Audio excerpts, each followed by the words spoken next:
David Pakman Show at davidpakman.com.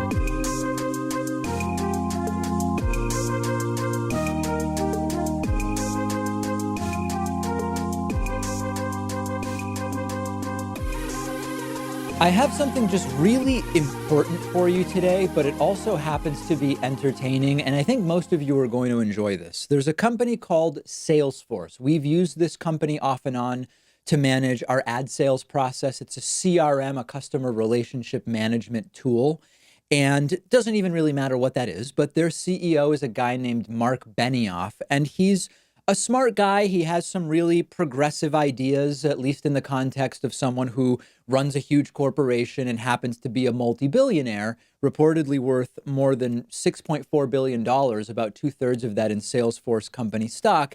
He has a narrative about capitalism, about the role of big business, that is pretty different from what a lot of other big corporate CEOs have. And he's been talking for a while now about a new capitalism, a more social capitalism, capitalism without going off the rails, so to speak, a capitalism that accounts for the well-being not just of the shareholders, as is often the case, but also of stakeholders, which include all employees, customers, the environment. Capitalism for social change rather than capitalism for preventing social change. And he was interviewed on CNBC by the usual suspects, including this guy named Jim Cramer, who's known in the investment world.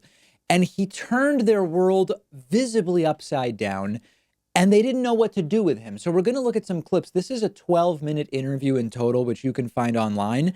I'm going to play a few clips for you. And throughout this, you might notice there will be times where the camera is a wide shot, and you'll notice Jim Cramer just looking exasperated with Marc Benioff, who's not going to be bullied by the sort of vulture capitalist mentality into saying anything other than what Marc Benioff believes. And he happens to believe many of the right things. And you'll see Jim Cramer go in on him about, are we really going to break up big tech, which Elizabeth Warren has been suggesting? And Marc Benioff says, yeah, we should. Well, last night, I heard capitalism under attack as I've never heard it before. And it made me think that if it's dead, there are two visions. There's your vision, which is to resurrect it and make business the greatest platform for social change. And there's another vision, which is that the government has to step in because the billionaires have screwed it up so badly. Tell us how to get that not to happen. I think both are probably right, actually. But we need a new capitalism. We need a capitalism that's more fair, more equitable, more sustainable capitalism. Capitalism that values not just all shareholders, but also all stakeholders. And if we can put those things together, I think it can be a new capitalism and be very exciting for everybody. I do worry, Mark, that in the vacuum of what you're talking about, I heard last night about big tech having to be broken up simply because it's got tremendous power. Not even that the power is being used unwisely. But where are you when it comes down to breaking up Facebook, breaking up Amazon, breaking up Alphabet? Aren't these great American companies that hire a lot of people? Well, you know how I feel, Jim. Facebook is the new cigarettes. It's addictive. It's bad for you. Change. Jim, they're after your kids. That's not fair. And also, people can Jim, change, Mark. Look people at the political ads that are going on. There's, not a commitment to trust and truth. And now they're commingling the data of all of their acquisitions. Facebook probably should be broken up because they're using these assets in a way to further manipulate even more people. I think that there needs to be change. It hasn't happened fast enough. Absolutely correct. He's a huge beneficiary of the system that we have, but he's saying, plain and simple, that the system still has to be changed.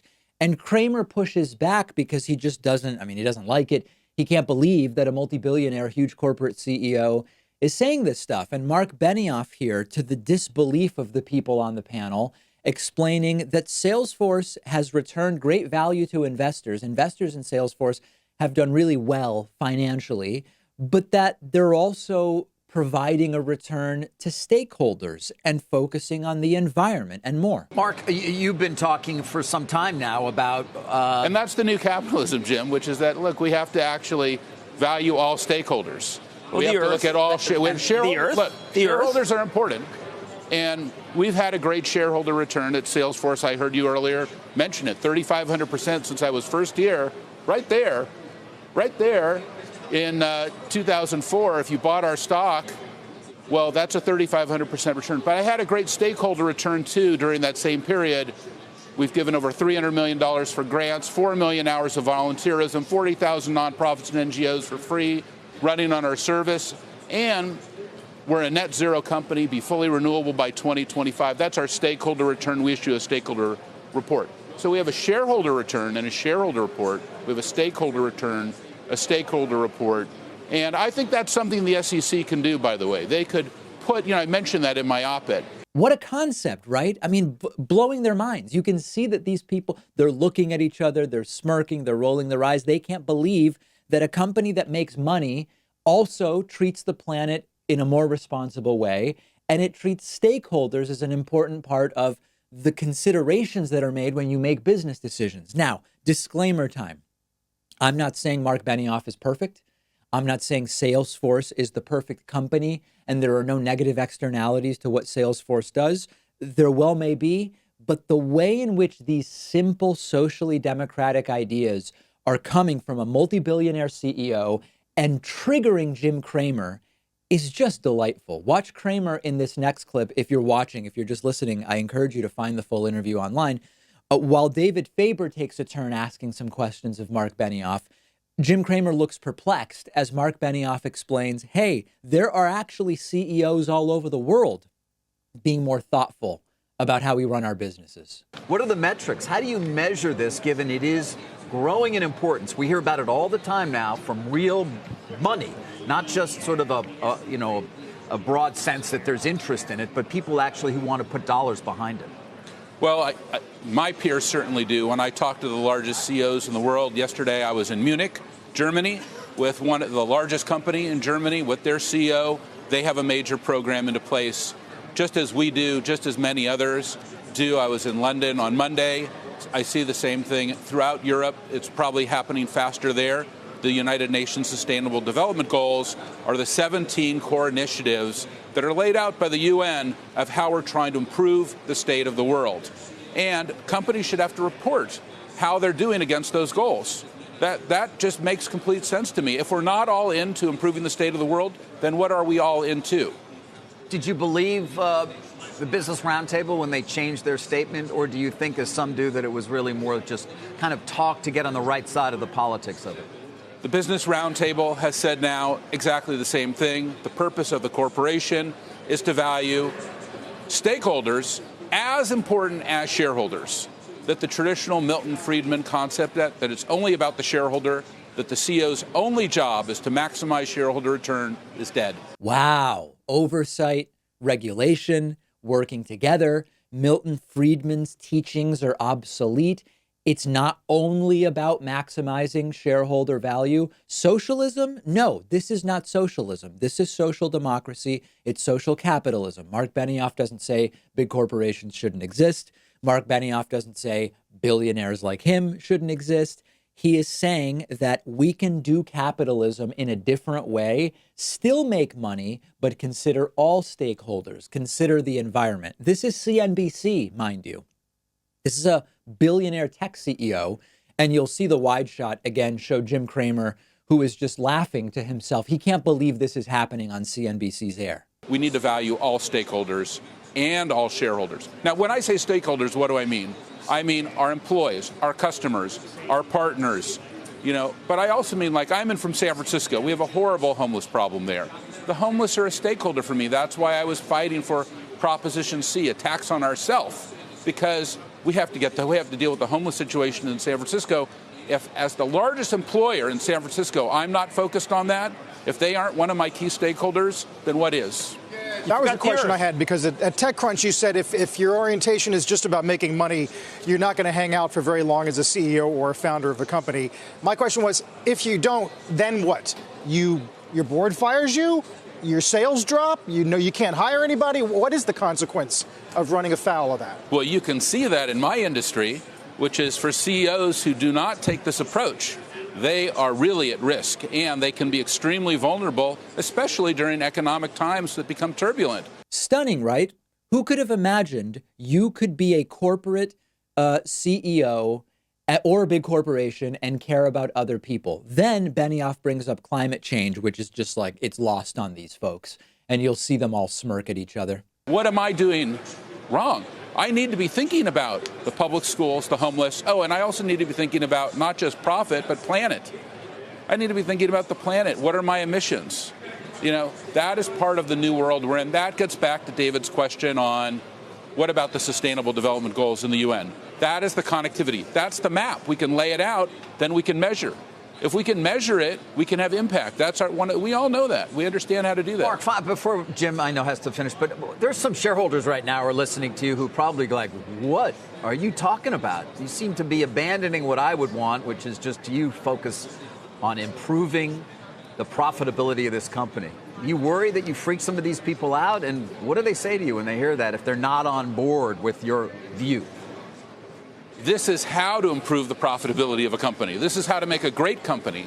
This is how to have a company that customers want to do business with, that attracts employees, that develops partnerships, that integrates local communities, that saves the planet. This is about having a great company. And look at our company. Look at our financial returns since we went public right here in 2004. Look at how we rank against everyone else over the last same 15-year period. I'm sure that you'll see we're in the very top echelon. And I'll tell you how we did it. We valued stakeholders as much as shareholders. Consider that. You improve the company by caring about the world in which the company exists, by caring about the people who could be employees or potential employees, customers of the company, just people who exist on this planet. Shocking, right? And half of what makes this great is the content of what Marc Benioff is saying. The other half is just how triggered Jim Cramer is and his incredulous reactions to what is being said. Really great stuff. And you know, I mean, listen, as I say, don't idolize politicians. Don't idolize big corporate CEOs. He's still the CEO of a huge corporation that I'm sure does things that we would all disagree with. But this was just a delightful wake-up call and taking it right to the horse's mouth. Check out the full interview online. It's only about 12 or 13 minutes. Let me know what you think about it. This next story is one of those stories that stretches the limits of the English language to appropriately describe what has taken place. Donald Trump wrote a letter to Turkish President Erdogan about the entire fiasco going on in northern Syria with the Kurds and Trump pulling U.S. troops there.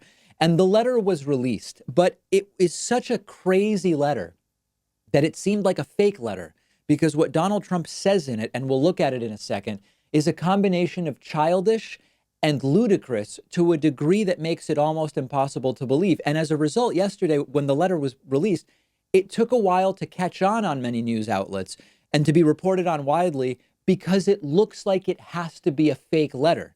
We're going to look at it, but understand that many media outlets hesitated to report on this because it seems when you read it almost impossible that this would really be a letter from an American president to another world leader.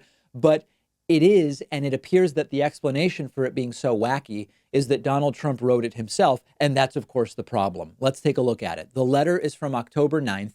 It has now been released, and it says, from Trump to Erdogan, "Dear Mr. President, let's work out a good deal. You don't want to be responsible for slaughtering thousands of people, and I don't want to be responsible for destroying the Turkish economy, and I will.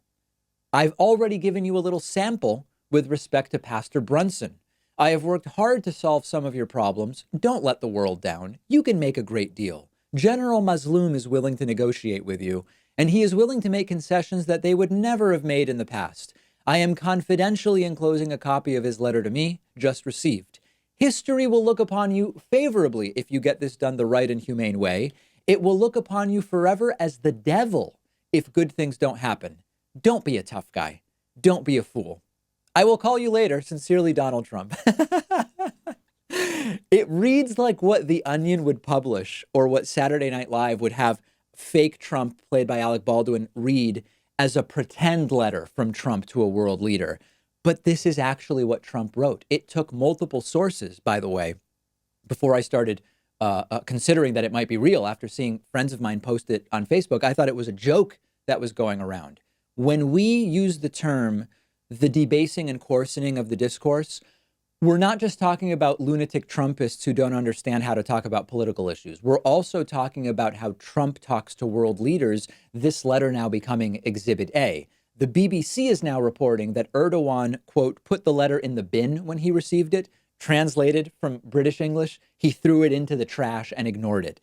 This is a letter that in total is, I mean, what do we call it? There are people calling it clinically insane, but that doesn't seem to capture it, and we don't want to stigmatize mental illness.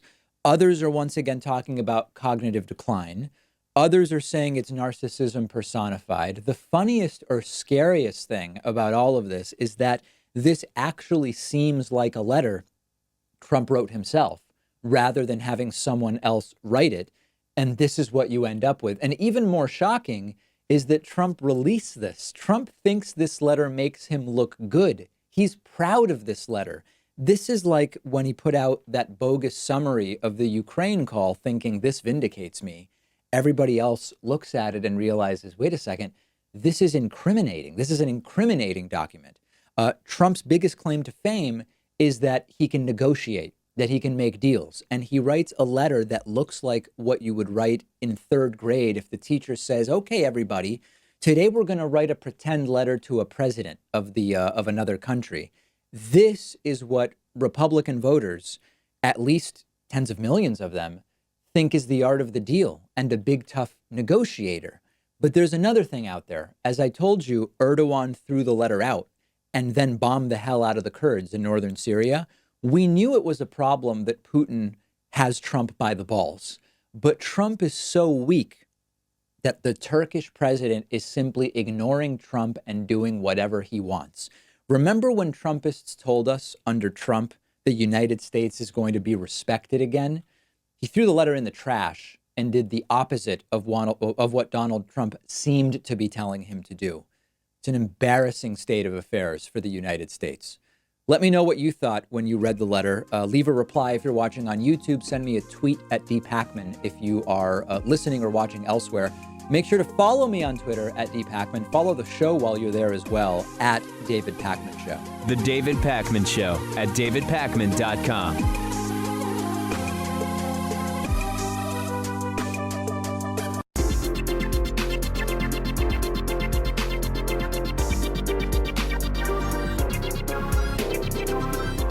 The David Pakman Show at davidpakman.com. Today's new members of the day are Brian Doyle and Joseph Moser. Thanks to both Brian and Joseph. Membership, of course, the #1 funding source for this program. Also want to say thank you to Luis Garcia, who is today's longtime sustaining member of the day. Luis has been with us almost 5 years. Joining is step 1. Just staying a member is step 2. And you can join all of these great folks in under a minute at www.joinpakman.com. The David Pakman Show subreddit at davidpakman.com/Reddit has surpassed 15,000 viewers and listeners. Some interesting posts I spotted on the subreddit this morning. David Pakman is bad for the left movement in general, says user RMX245.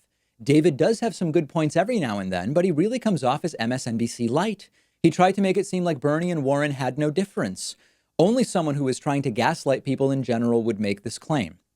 I hate to tell you, but I have multiple segments about how Bernie and Warren are not the same. And in fact, I almost have been to a fault going out of my way to issue disclaimers every time this comes up so that I am not misunderstood as suggesting that Warren and Bernie are the same. And the last 2 weeks, I've been going doubly out of my way to explain that. So this is either someone who is misinformed or someone making a bad faith argument. But because they are making it, I guess, in a respectful way, it is fine for others to respond to them on the subreddit.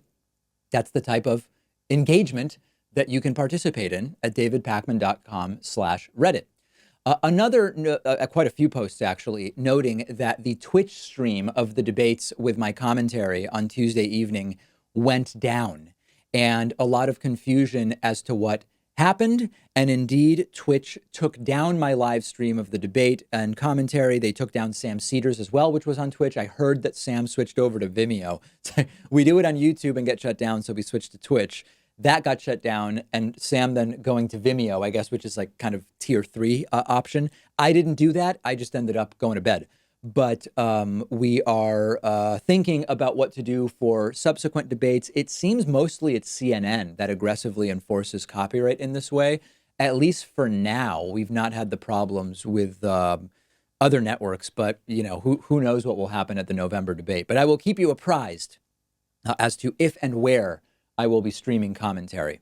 Lastly, producer Pat Ford is going to be taking over as host of, not of the David Pakman Show, just of the Friday bonus show.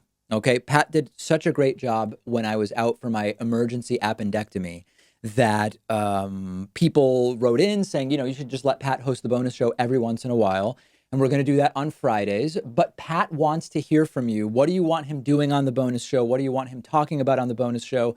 Do you have questions for Pat that you want him to answer on the bonus show? So if you go to our subreddit right now, davidpakman.com/Reddit, you will see stickied at the top a post called I'm Producer Pat, Ask Me Anything.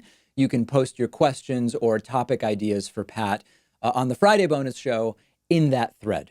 Subscribe to the subreddit. Takes a second. It's a great place for political discussion. davidpakman.com/Reddit.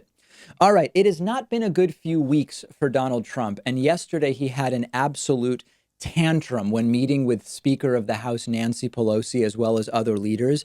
And it has devolved to such a point that concerns about Donald Trump's mental health, which I've been raising for more than a year, are becoming front and center because the behavior is so on the fringes. Trump yesterday met with House leadership because Congress passed a bipartisan rebuke of Donald Trump's decision to pull troops from northern Syria. So Trump brings Speaker of the House Nancy Pelosi to the White House. Some of his generals are there, other advisors. And after the meeting, it starts to become clear that something really odd went down. Chuck Schumer saying that Trump turned the meeting into a diatribe that included just attacking Nancy Pelosi personally, that many in the room say was completely insulting. So it was clear something weird happened. And then this picture was released from the meeting in which Donald Trump's side of the table looks visibly pained as Nancy Pelosi is standing and pointing and appearing to lecture Donald Trump the way you might lecture an 8-year-old that just isn't behaving.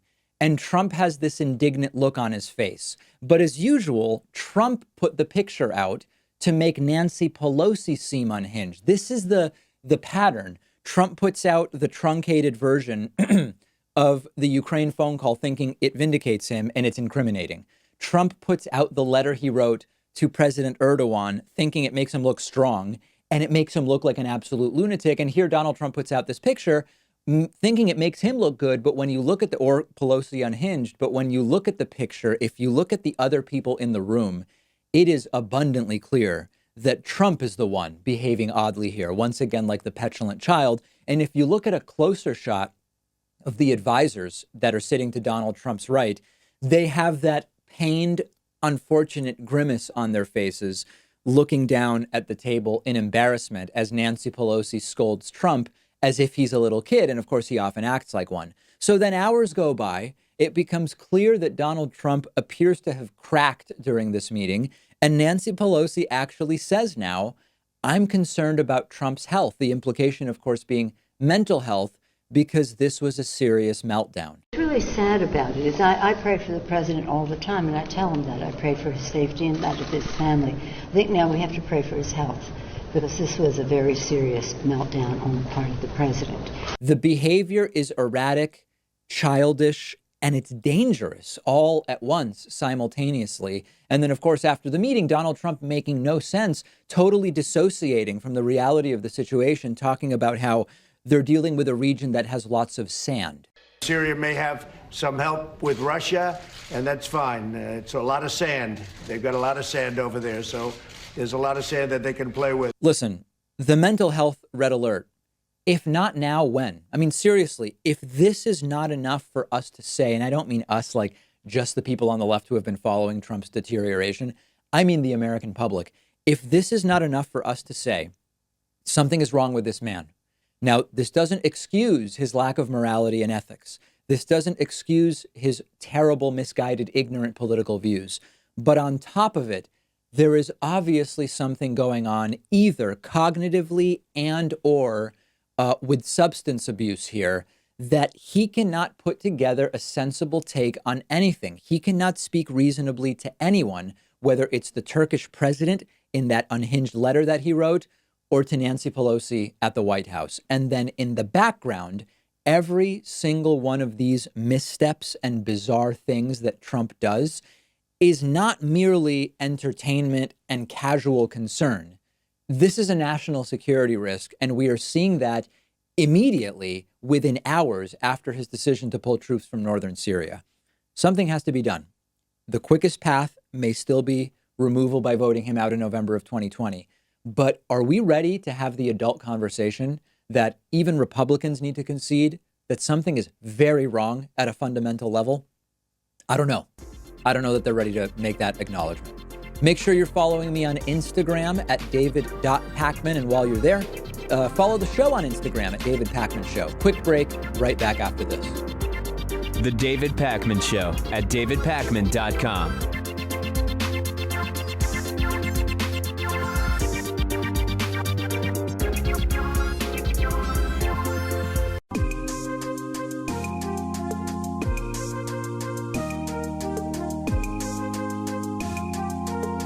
Welcome back to the David Pakman Show.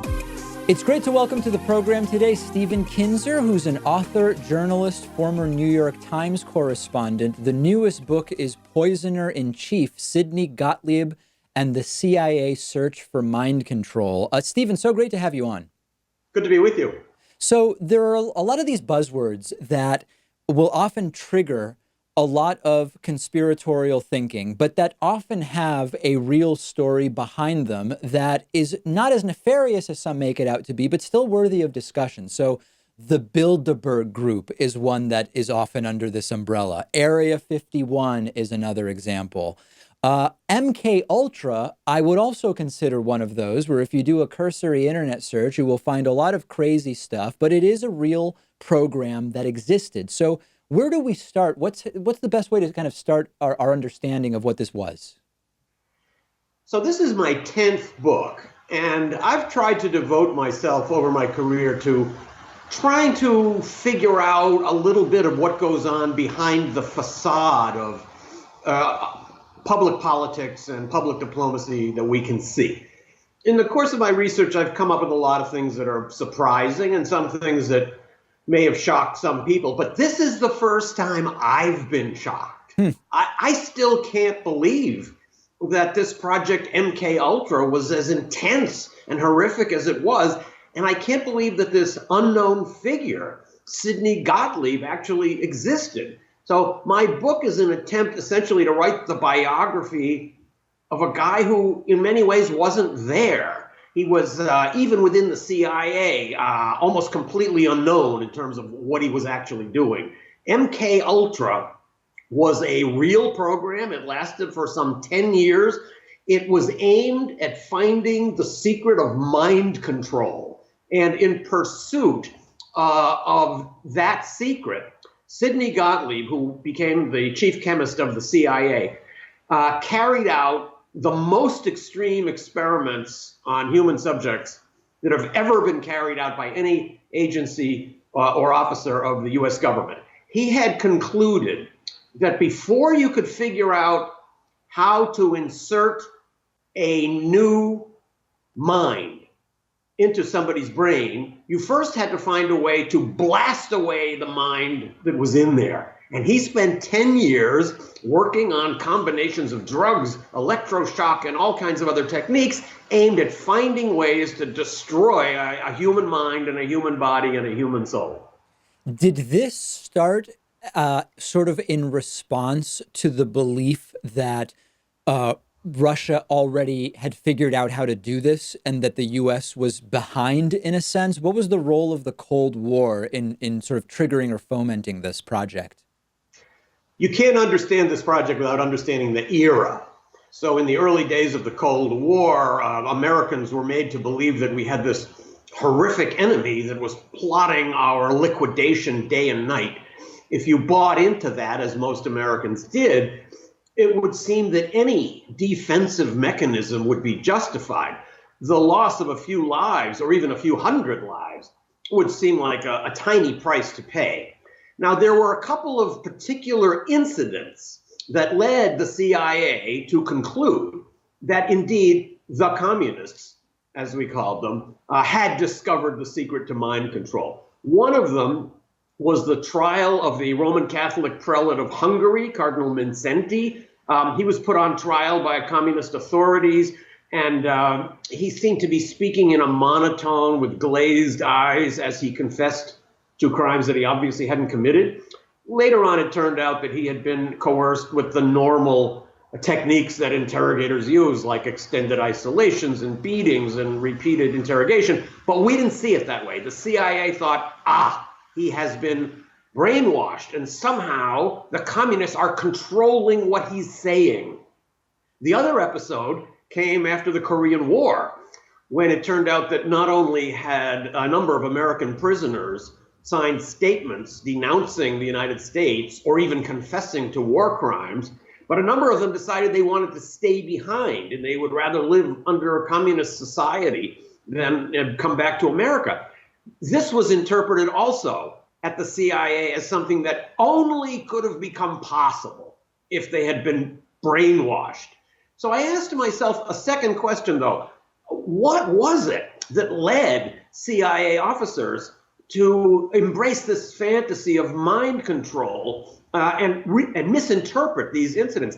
I think maybe it had to do with the books and stories and movies that these people had ingested as they grew up. There are all kinds of Sherlock Holmes stories and Edgar Allan Poe stories and movies like Svengali and Gaslight.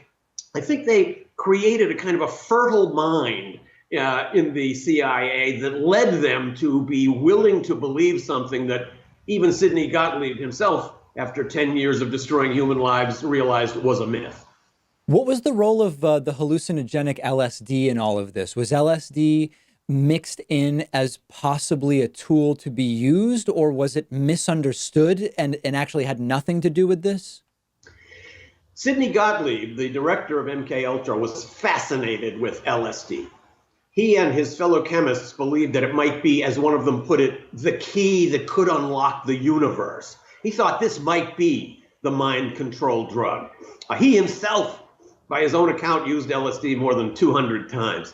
So in 1953, Sidney Gottlieb persuaded the CIA to buy the entire world supply of LSD.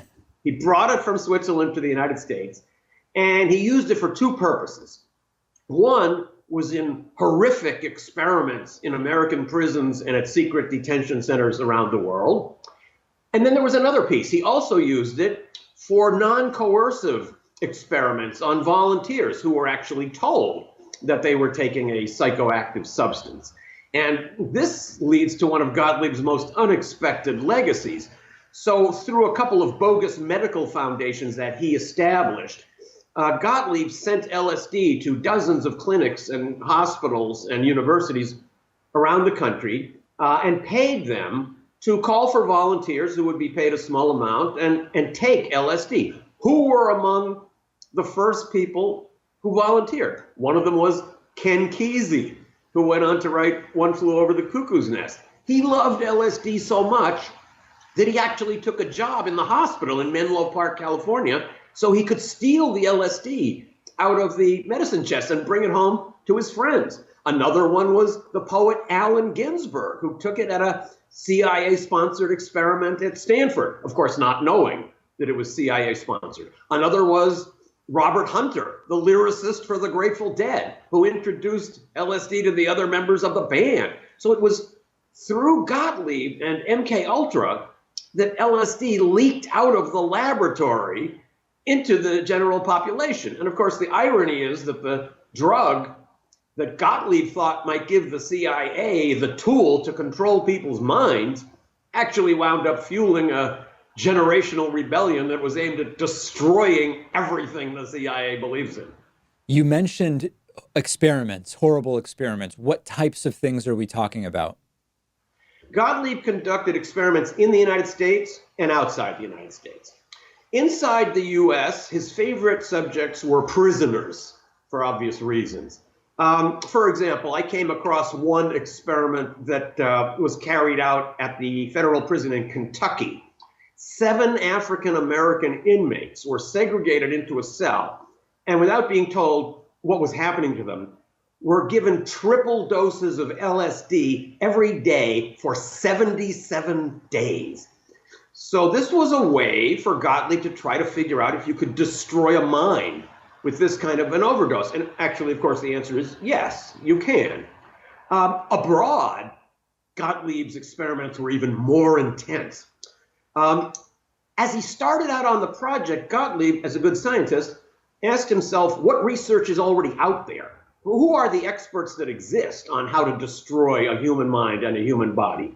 So the first obvious answer was the Nazi doctors who had worked in the concentration camps. And the CIA hired Nazi doctors not only to help design these so-called experiments, but to help oversee them. I visited, in the course of research for this book, what I think may be the very first CIA secret prison. It's in a lovely chalet outside Frankfurt in Germany.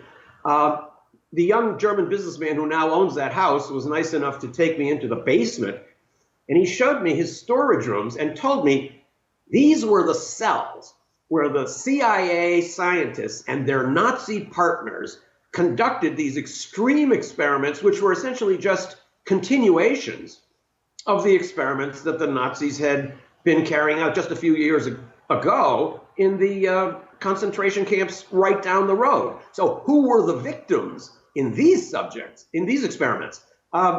They were people that the CIA charmingly described as expendables. People who, if they died, nobody would miss. So suspected enemy agents who had been captured, refugees who didn't seem to be connected to anybody. In East Asia, a number of the subjects were captured North Korean prisoners of war. People for whom there would be no, as they called it, disposal problem. And the guy who actually owns this former CIA torture house told me that older people in the neighborhood all know what happened in this house. And in fact, I found an article in Der Spiegel, the German magazine, saying this was the CIA torture house. There were deaths, but the number is unknown. And this guy told me, these older people around here have told me the victims who died, who were experimented to death, were buried in the forests around here in places that are now covered up by shopping malls and apartment blocks. So in the limited time we have left, 2 questions. One, what ultimately led to the end of this program? And number 2, at the time the program was going on, I presume that it was classified. When was anything public first known about the program? So MK Ultra did not come to a sharp end. It petered out in the early 1960s. And Sidney Gottlieb, who, although he was his generation's most prolific torturer, was also a scientist, was forced to conclude in the end that mind control doesn't exist. You cannot persuade somebody or make somebody commit murder, for example, if that person is deeply against committing murder. It's just a made-up fantasy. Gottlieb had to admit this. And that led to the end of MK Ultra after 10 years of laying waste to unknown numbers of human lives. It wasn't until the mid-1970s, so another 15 years after the program ended, that the first pieces of information began to leak out. That was when a few people who had been Gottlieb's victims slowly began to understand what might have happened to them. But on the way out of the CIA, when he retired in 1973, Gottlieb destroyed almost all of the records of MK Ultra. So in my work, putting together this book, I've had to piece together a whole variety of sources. And at the end of the book, I have a line which maybe is my favorite line in the book. I write, everything in this book is true, but not everything that's true is in this book. I'm painfully aware that I have only discovered a portion of what MK Ultra was and who Sidney Gottlieb was, but it's certainly as far as anybody's managed to get up to now. We have been talking about Stephen Kinzer's book, Poisoner-in-Chief, Sidney Gottlieb and the CIA Search for Mind Control. Stephen is an author, journalist, and former New York Times correspondent. Stephen, thank you so much for talking to us about the book. That was great. Thank you. The David Pakman Show at davidpakman.com.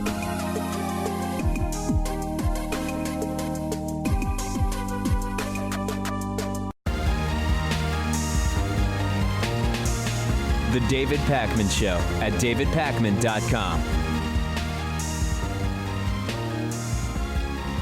This next story is so insane that it is almost unbelievable and difficult to even explain, but I'm going to try. Donald Trump concocted a plan to ambush the parents of a grieving child with the woman who killed their child in a traffic accident. Last week, I told you the story about the wife of an American diplomat. Her name is Anne Sakoulas. She was in the United Kingdom with her husband. Her husband was stationed there. She ran over and killed a British teenager, 19-year-old named Harry Dunn, who was riding a motorcycle because she drove on the wrong side of the street. Donald Trump had a very strange reaction last week where we discussed it, where Trump said it happens, and he said, I won't say it hasn't happened to me. I guess referring to driving on the wrong side of the road in England. I don't really know what he meant. I also didn't think Donald Trump drove, but in any case, it's open to interpretation what Trump meant by that. But the parents of the deceased 19-year-old have been lobbying Donald Trump to send Anne Sakoulas back to the United Kingdom to face justice. Now, we don't know if what she did would have her criminally liable or responsible, jail time. We don't know anything about that. What we do know is she fled the United Kingdom when this all went down, claiming questionable diplomatic immunity because her husband was not actually registered as a diplomat, according to at least one lawyer. So the Dunn family comes to the United States, not necessarily expecting to meet with Trump, based on the reports I've seen, but suddenly they receive an invitation from the White House marked urgent to come and visit with Donald Trump in the White House on Tuesday night, less than 48 hours ago. And Donald Trump has since admitted that he actually sprung on the family that, hey, the killer, Anne Sakoulas, is right over in the next room over. How about I bring her in? Here's Donald Trump explaining it in the bizarre way that only Donald Trump can, once again talking about it happens. And it also sounds like Trump thinks they drive on the left side of the road in all of Europe, which is, of course, not true, but a minor detail, just another one of the many details Trump doesn't understand. My meeting with the family was really, it was beautiful in a certain way. They did not want to meet with the person in question, but we had a very good meeting. They're very nice people. It was very sad, to be honest. She lost, and they lost their son. I believe it was going down the wrong way because that happens in Europe. You go to Europe and the roads are opposite. And it's very tough. If you're from the United States, you do make that decision to make a right turn where you're supposed to make a left turn. The roads are opposite. And she said that's what happened. That happens to a lot of people, by the way. But she said that's what happened. She was in the room right out there. We met right here in this area. And I offered to bring the person in question in, and they weren't ready for it. But I did offer. I spoke with Boris. He asked me if I do that, and I did it. Of course, the parents were instantly traumatized by this incredibly crass and short-sighted and totally ignorant idea. They said, no, we don't want to meet the person who ran over and killed our son. And Trump has since acknowledged that the parents weren't ready to meet the woman who ran over and killed their son. And now, as they see it, is evading justice, but happened to be sitting in the next room over. Donald Trump had the idea, almost like he's a game show host, which is actually a term we've used before to describe his presidency, that he'd convince the parents that this is a good idea to have this meeting, and that then he would sweep in Anne Sakoulas from the next room over in front of a spray of photographers, and it would be some kind of a media event of some sort. I have a surprise for you. Behind door number 3, can you guess who it is? Can you guess? Something very, very wrong with this man. And there's actually something even more stunning. The parents say, Harry Dunn's parents say, that up until the moment when Donald Trump tried to spring the killer on them from the next room over, that they were actually impressed with Trump. They said that Trump was comforting, that Trump was responding well to their grief, which is something we have never seen Donald Trump do or be in the face of tragedies. Usually Donald Trump is the opposite of empathetic and comforting. Remember going to Puerto Rico after the hurricane and shooting paper towels like basketballs as if it's some kind of game. The entire spectacle is completely cruel and ill-considered. And then to add to this, apparently at some point, either before or after their meeting with Trump, Robert O'Brien, the U.S. National Security Advisor, told the family that Anne Sekulis is never going back to the United Kingdom to face justice. On top of all of this, this is the Jerry Springerization of the presidency, with the exception that Jerry Springer actually showed some compassion and empathy for the people on his program. A headline that you have to really look at closely to realize that it's not satirical news, but it is the reality of the world in Trump 2019, the era in which we now find ourselves. Very sad news that we woke up to this morning, a really big loss to the activism community. Congressman Elijah Cummings, a real civil rights era hero, has died at age 68. His office reports the cause of death as, quote, complications concerning longstanding health challenges. It's known that he had a procedure recently. The full details of everything that he was battling have not been made public. And Cummings has been visible recently as a House Democrat because he's been involved in investigations into Donald Trump. He was involved in some key questioning of Donald Trump's former personal attorney, Michael Cohen, before Cohen went to prison when he testified before a number of committees. He was involved in a horrible controversy with Donald Trump about rodent-infested Baltimore. But this is a man with a life of civil rights activism under his belt. He was a lawyer by education, but really an activist at heart. He had 12 honorary doctorate degrees. When he was 11 years old, he helped to racially integrate a local swimming pool while being attacked with bottles and rocks. In the Maryland House of Delegates, he was the youngest chairman of the Legislative Black Caucus, also the first Black American to be Speaker pro temp. And more recently, he's been on the forefront of political battles around the shootings of unarmed Black men, of Trump's impeachment, the immigration crisis, child internment camps. Really a loss, and I'm sure we'll be looking at more and more of his accomplishments, but just a bad week of news all around, out of the Middle East, out of the White House, everywhere, and really sad news to wake up to this morning. Elijah Cummings, dead at 68, and we will be talking more about this upcoming. Let's talk a little bit about the endorsement game. We do have a voicemail number. That number is 219-2-DAVID-P. Many voicemails coming in about the news that members of the squad, including Alexandria Ocasio-Cortez, Congresswoman from New York, will be or already have endorsed Bernie Sanders in the Democratic primary for president. Here is one perspective that came in via voicemail. Hey, David, this is Bill and Callie.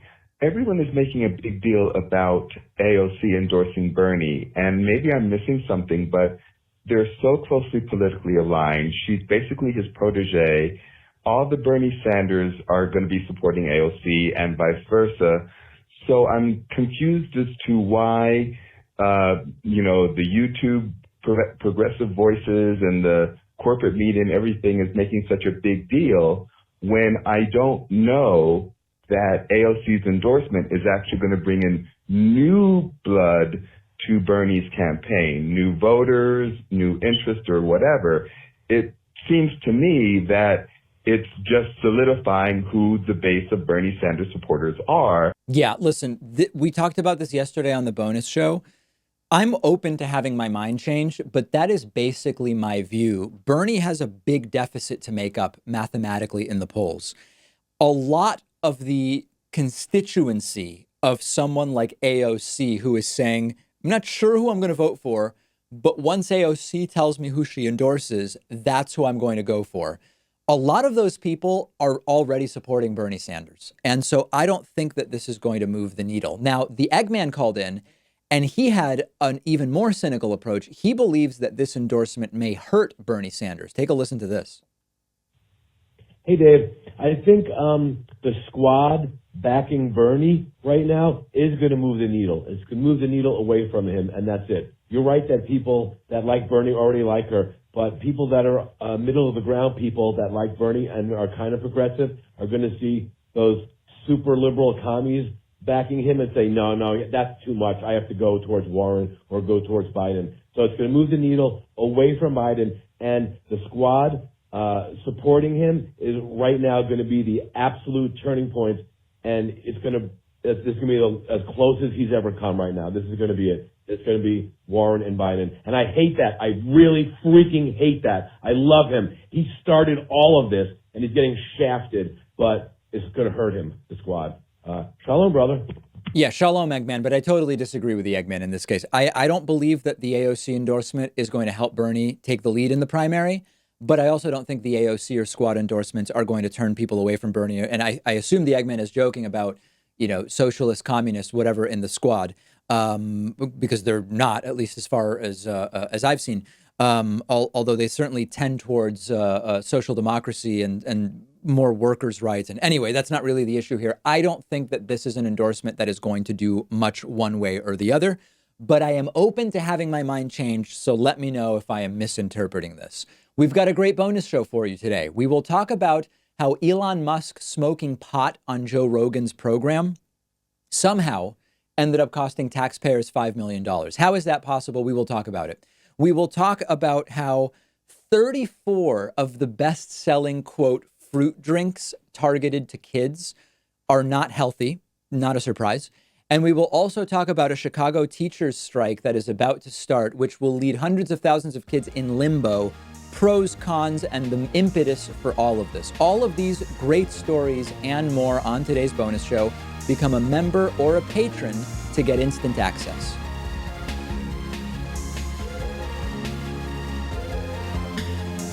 The David Pakman Show at davidpakman.com.